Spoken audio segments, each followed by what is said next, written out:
Bukankah salah satu cara Allah menghukum masyarakat yang curang adalah dengan menghadirkan pemimpin-pemimpin yang curang dan Allah tahan air hujan? Itu hukuman, jadi bukan dari pemimpinnya, balik lagi kepada kita. Syukuri nikmat itu. Itu kemenangan dakwah buat saya ya. Saya nggak tahu masalah politik, tapi dari angle saya sebagai orang sebutnya ustadz nih, harapan besar saya tuh pengen banget sholat suasananya kayak di Masjid Nabawi di zaman para Khulafaur Rasyidin. Itu keren banget. Yang azannya wakil presiden, wakil gubernur, wakil wali kota, yang imamnya adalah orang nomor satunya. Dengan bacaan yang fasih dan dia menghayati bacaan itu. Dan insya Allah ini bukan berarti jangan agama politisasi agama. Enggak sama sekali, bukan urusan itu. Apa salahnya kita berharap pemimpin kita bacaan Al-Qurannya bagus kan? Bukankah itu bagian dari kesolehan kita dalam menerapkan agama Allah? Dan itu bukan hal yang berlebihan. Buat apa bacaan bagus tapi korupsi? Ya insya Allah itu kan bacaan bagus indikasi bahwa dia udah gak korupsi. Kita berharapnya kayak gitu, itu puncaknya. Saya gak perlu ngomongin bab korupsi, bab empati segala macam. Pastinya mudah-mudahan itu wajah displaynya adalah bacaan bagus, tapi karakternya pastinya jujur, merakyat, adil, dan gitu. Sekarang kita syukuri dulu nikmat berislam kita. Mudah-mudahan Allah terus memberi petunjuk kepada pemimpin-pemimpin kita dan mengangkat untuk kita pemimpin-pemimpin yang seperti harapan-harapan ini. Terus kemudian salawat dan salam masih pondok untuk kekasih kita Nabi besar Muhammad SAW. Benar-benar kita coba setiap hari belajar teman-teman, belajar mencintai Nabi. Yang paling layak mencintai dalam hidup kita itu pertama Allah, kedua Nabi, ketiga orang tua, keempat mantan. Nggak masuk lah. Keempat adalah pasangan dan keluarga kita qurrata ayun. Mulai punya minimal 3 rumah. Allah, Nabi, dan orang tua. Itu urutan. Ini bukan acak, urutan. Jadi kayaknya nggak fair kalau kita cinta banget sama orang tua kita, apalagi cinta banget dengan itu. Tapi ke Allah Rasulnya tuh kayak nggak ada greget-gregetnya, biasa-biasa aja. Giliran nama dia disebutin, kita langsung kayak Giliran nama Allah disebutin biasa aja, nggak ada rasa wajilat qulubuhum. Nah ini kayak nggak fair menurut saya. Belajar deh, pelan-pelan dibangun itu.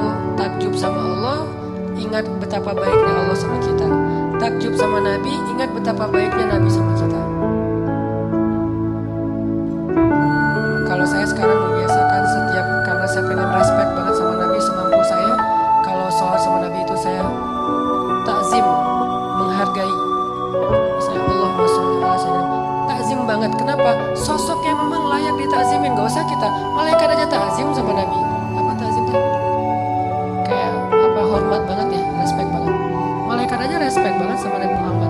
Malaikat tuh sayang banget sama Nabi. Sampai Jibril tuh pas ngedampingin Nabi wafat, Nabi lagi sakaratul maut, Jibril buang muka. Nabi tanya, ya Jibril, kamu benci ngeliat wajah saya? Enggak ya Rasul, saya gak tega. Kayak seorang ayah yang anaknya lagi mau diinfus, bayinya lagi diinfus, lagi disuntik, kan gak tega banget kan ngelihatnya ya. Kayak gitulah Jibril kepada Rasulullah SAW. Gak tega Jibril mau ngelihat Nabi lagi diinfus, maksudnya lagi ditarik nyawanya. Apalagi Aisyah yang mangkuin Nabi, apalagi istri-istri Nabi yang lain yang ngelihat Nabi dalam keadaan susah. Ini keringat beliau, keringat dingin karena sakaratul maut. Nabi dalam keadaan kayak gitu, yang diingat siapa? Kita, ummati. Ya Allah gimana? Karena Nabi pengen make sure ke Allah kalau nanti di akhirat beliau bisa mensyafaati kita. Itu deal-dealannya Nabi terakhir.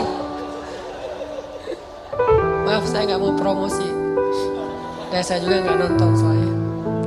Cari di YouTube. Deal-dealan Nabi sama Allah yang terakhir itu adalah make sure kalau Nabi itu bisa syafaatin umatnya. Itu tuh deal-dealan Nabi nama Allah yang terakhir loh.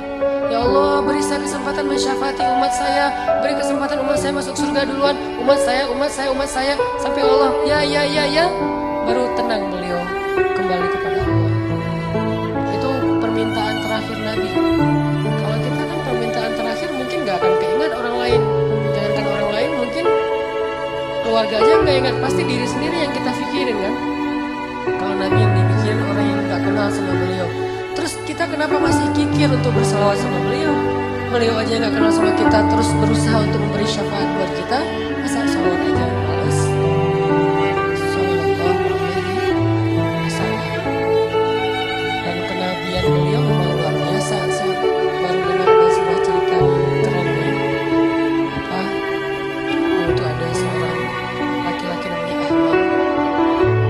Ahmad ini penggembala domba gitu, lagi menggembala domba ya. Tiba-tiba ada seekor serigala naik ke atas puncak bukit, terus bicara kayak manusia. Ini di zaman Nabi. Seekor serigala naik ke atas bukit, melihat domba yang banyak digembalain sama Ahmad. Dia bilang, ya Ahmad, kenapa kamu menghalangi dan menghalangi saya dari rezeki yang Allah tentukan untuk saya? Kata serigala, mana rezekinya domba? Kan dikawal terus sama Ahmad nih, sehingga serigala gak bisa mendekat. Sehingga serigala ngeluh gitu, curhat gitu kan. Wahai Ahmad, Ahmad gitu. Kenapa kamu menghalang-halangi rezeki Allah untuk saya berupa domba-domba? Ahmad lihat kanan kiri, mana orang yang ngomong? Kata serigala, saya, kata serigala. Oh kamu, ajaban, mengagumkan sekali serigala bisa bicara seperti manusia. Kata serigala, ada yang lebih mengagumkan daripada ini. Apa? Ada seorang laki-laki di Madinah dan dia adalah utusan Allah. Dialah yang paling mengagumkan, lebih gempar daripada serigala bisa ngomong. Beneran, nih Ahmad ini orang Madinah, dia nggak tahu tentang kenabian Rasulullah. Pulanglah dia ke kampungnya, nanya tentang Muhammad, tentang kenabian. Datanglah kepada Rasulullah. Begitu Ahmad bertemu dengan Rasulullah tersenyum dan mengatakan, apa yang dikatakan serigala itu kepadamu, wahai Ahmad? Dia makin kaget. Ya Muhammad, bagaimana kamu tahu tentang apa yang saya bicarakan dengan serigala? Allah Subhanahu wa Ta'ala yang Maha tahu segala sesuatu.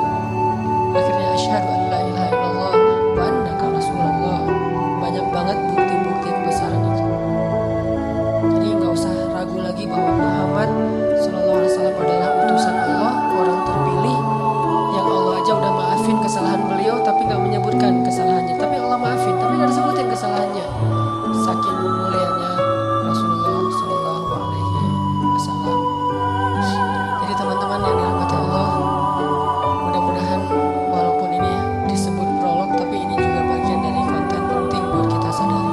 Syukuri nikmat berislam kita, nikmat hidayah, taubat, hijrah kita. Nanti Allah akan tambahkan. Suasana keislaman itu adalah nikmat yang paling besar yang Allah berikan kepada hambanya. Ketika suatu negeri bisa berislam dengan nyaman, berarti negeri itu dapat nikmat yang paling besar yang pernah diberikan kepada manusia. Karena dikasih harta, belum tentu negeri itu nyaman. Buktinya beberapa negara maju yang kita lihat futuristik banget, angka bunuh dirinya tinggi. Bukan berarti gak penting ya, penting. Cuman itu doang gak cukup. Dikasih alam yang indah, kalau gak bisa dikelola malah jadi musibah. Tapi kalau dikasih keislaman dan hidayah, maka Allah SWT akan cukupkan yang lain-lain. Harta akan diberkahi, alam akan diberkahi, sosialnya akan diberkahi. Semua jadi berkah gara-gara keislaman. Tapi kalau Islam dicabut, keberkahan itu juga akan hilang. Walaupun kita punya materi-materi itu. Sama kayak keluarga. Kalau keluarganya soleh, Allah cukupkan rezekinya. Allah bahagiakan hatinya. Allah sehatkan tubuhnya. Allah nyamankan suasana keluarganya. Tapi kalau orang dikasih harta doang tapi gak dikasih kesolehan di dalam keluarga itu, justru harta penyebab kekacauan di dalam keluarga itu. Syukuri nikmat Islam. Yang kedua, cintai Rasulullah sallallahu alaihi wasallam. Semoga kelak di akhirat kita bisa benar-benar menatap wajah baginda ini yang namanya Rasulullah Muhammad. Pantesan kok seluruh dunia itu kagum kepada beliau.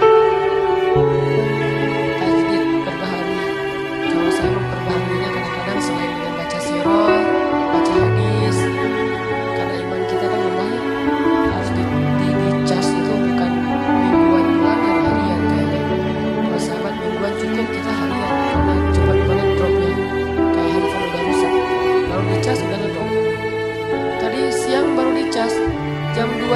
jam 1 dicas, jam 2 udah tinggal 5%. Di handphone hati kita ini lagi ngecas lagi. Salah satunya saya kadang-kadang ngecasnya lewat kayak nasyid lagu-lagu tentang keistimewaan Nabi, kayak Nabi itu tersenyum. Tadi sore pas lagi jalan sini di mobil dengerin tabassum atau tabassam. Nabi itu suka senyum. Kenapa kamu kok kerum? Karena saya liriknya itu. Nabi aja suka senyum. Kenapa tuh? Coba duduk baik gitu ya. Oh ya udah, saya lagi di mobil. Tadinya gini. Nabi aja tersenyum.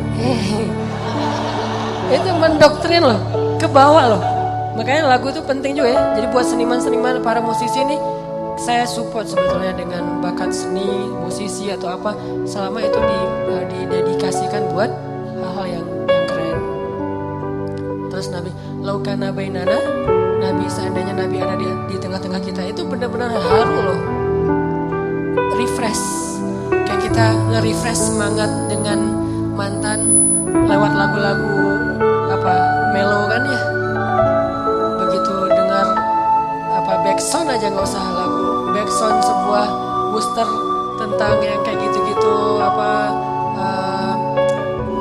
Tokyo Cinderella Story atau apalah kayak gitu-gitulah yang saya nggak ngerti, Koreaan lah, Jepang-Jepanan. Kok jadi kayak ingat lagi yang dulu, terus tiba-tiba yang tadi kayak perasaan tadi asik-asik aja, tiba-tiba pas dengar lagu itu jadi kayak keinget lagi dia yang menyakiti hati kita 20 tahun yang lalu gitu. Masih diingat aja. Kenapa kok bisa ke-refresh lagu kan?